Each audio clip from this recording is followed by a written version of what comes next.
Moi, je crois qu'un des enjeux maintenant, et Philippe Mechtat le disait avant de disparaître, c'est justement de repolitiser le débat et de ramener en politique un maximum d'acteurs. Et on sait aujourd'hui que pour différentes raisons, on a pas mal notamment de jeunes, de personnes qui, dès qu'ils entendent parler de politique, ça, oh là, non, gros mot, ça ne va pas, etc.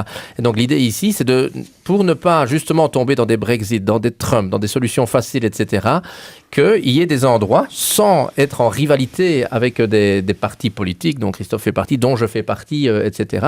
C'est justement pour ça que je pense que les politiques doivent se mettre un peu en retrait dans e-change. Ça m'ennuie un peu d'ailleurs que les journaux parlent principalement des personnes qui ont eu ou qui ont des engagements politiques. Oui, il y a Didier Gauzoin, il y a des ministres en fonction, il y en a qui ont été ministres préalablement, il y en a qui viennent de différents partis, mais ils sont très, très minoritaires dans les personnes qui animent et qui sont d'ailleurs les porte-parole de la plateforme. Et donc quelque part, dans les groupes, il y a 4 groupes qui fonctionnent depuis plusieurs mois.